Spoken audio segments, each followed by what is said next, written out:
નમસ્કાર વિદ્યાર્થી મિત્રો, આપ સૌનું સ્ટડી પેનલ પર હાર્દિક સ્વાગત છે. આજના વિડીયોમાં આપણે ધોરણ 6 ગણિત પ્રકાશનું પ્રકરણ 4 માહિતીનું નિયમન અને રજૂઆત અંતર્ગત આપણું પ્રથમ વિચારો અને શોધો કે જે પાના નંબર 75 અને 76 ઉપર આપેલ છે તેને જોઈશું.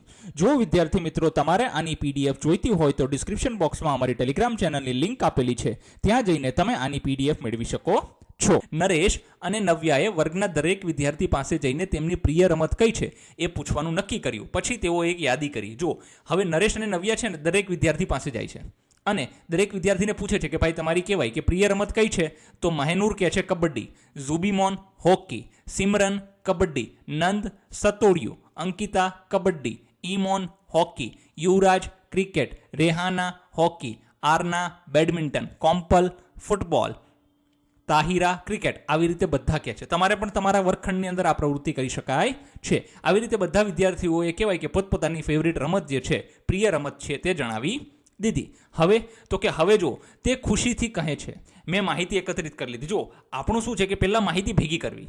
આપણે 4.1 એ જ છે ને કે માહિતીનું એકત્રીકરણ અને વ્યવસ્થાપન. તો માહિતી ભેગી કરી લીધી.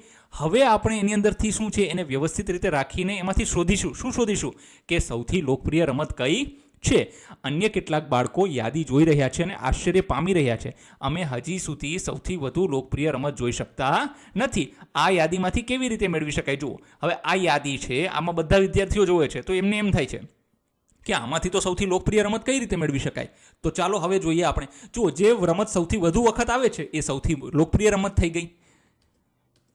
જો હોકી સૌથી લોકપ્રિય કેમ? તો કે 8 વિદ્યાર્થીઓને હોકી પસંદ છે. તો કે એમાં કોણ કોણ છે? જો કે તમારે જો આ લખવાની જરૂર નથી. આ નામ મેં ફક્ત તમારી માહિતી માટે કાઉન્ટ્સમાં આપ્યા છે. તમારે 8 વિદ્યાર્થીઓ જ લખવાની જરૂર છે.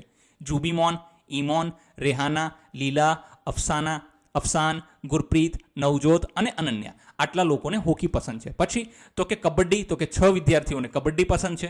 પછી ક્રિકેટ, તો કે ક્રિકેટ પણ 6 વિદ્યાર્થીઓને પસંદ છે. અર્થાત કબડ્ડી અને ક્રિકેટ રમવાવાળા વિદ્યાર્થીઓની સંખ્યા શું છે? સમાન છે. પછી સાતોડિયો અથવા તો પિઠ્ઠુ, તો કે એ 5 વિદ્યાર્થીઓને પસંદ છે. ફૂટબોલ, તો કે 4 વિદ્યાર્થીઓને પસંદ છે.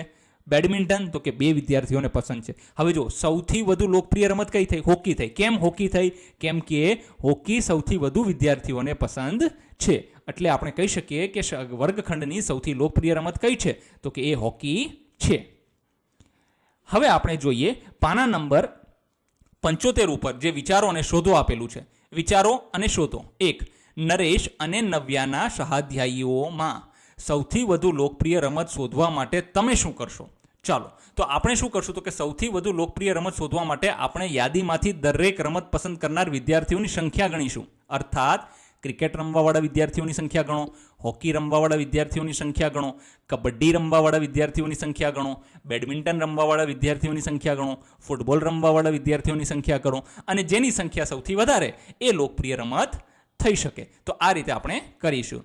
બીજું, તેમના વર્ગમાં સૌથી વધુ લોકપ્રિય રમત કઈ છે? તો કે આપણે જોયું કે તેમના વર્ગમાં સૌથી વધુ લોકપ્રિય રમત હોકી છે, જેને કુલ 8 વિદ્યાર્થીઓએ પસંદ કરી છે. પછી તો કે તમારા સહાધ્યાયીઓમાં સૌથી વધુ લોકપ્રિય રમત શોધવાનો પ્રયત્ન કરો. જો વિદ્યાર્થી મિત્રો, આ પ્રવૃત્તિ તમારે જાતે કરવાની રહેશે. શું કરવાનું રહેશે? તો કે તમારે પણ નવ્યા અને નરેશની જેમ દરેક તમારા મિત્ર પાસે જવાનું અને પૂછવાનું કે એની લોકપ્રિય રમત કઈ છે. તો એ શું કરશે કે એ ધીરે ધીરે બધા નામ તમારે ભેગા કરવાના અને પછી નક્કી કરવાનું કે સૌથી વધુ વખત કઈ રમત આવે છે. તો જે રમત સૌથી વધુ વખત આવે એ રમત કહેવાય કે વર્ગની સૌથી લોકપ્રિય રમત કહી શકાય છે.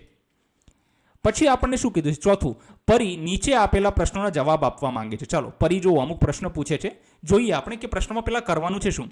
જે પ્રશ્નો માટે તેને માહિતી એકઠી કરવાની જરૂર હોય ત્યાં આપણે ખરું નિશાન કરો અને જરૂર ન હોય ત્યાં માટે ખોટા નિશાન કરો. મતલબ જુઓ, આપણને અહીંયા 4 શરતો આપેલી છે.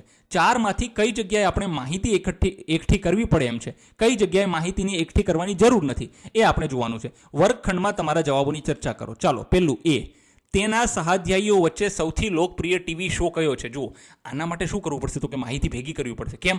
તો કે આપણે દરેક વિદ્યાર્થીઓને પૂછીશું ને ભાઈ કે તને તારક મહેતા ગમે છે કે ડોરેમોન ગમે છે, શું ગમે છે, બરાબર, કે છોટા ભીમ ગમે છે. તો બધાને પૂછવું પડશે એટલે આપણે માહિતી એકઠી કરવી પડશે. તો અહીંયા લગાવીશું ટીક.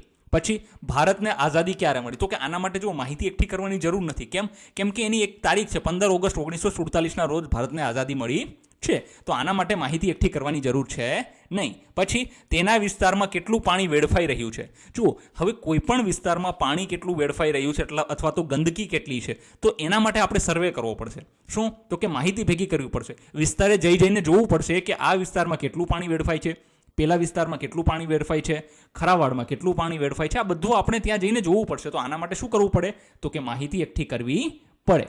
પછી ડી, ભારતની રાજધાની કઈ છે? તો કે જો ભારતની રાજધાની જ્યારે આપણે શોધવાની વાત આવે કે ભારતની રાજધાની નામ, તો આ તો ખાલી એક નામ જ છે. જેમ કે ભારતનો આઝાદીનો સમય આપણને, એમ ભારતની રાજધાની એક નામ છે. તો કઈ છે? તો કે નવી દિલ્હી છે. તો એના માટે કોઈ માહિતી એકઠી કરવાની જરૂર પડતી નથી. ધન્યવાદ વિદ્યાર્થી મિત્રો. જો તમારે આ સોલ્યુશનની PDF જોતી હોય તો અમારી ટેલિગ્રામ ચેનલની લિંક તમને ડિસ્ક્રિપ્શન બોક્સમાં આપેલી છે. ત્યાંથી તમે આની PDF મેળવી શકો છો.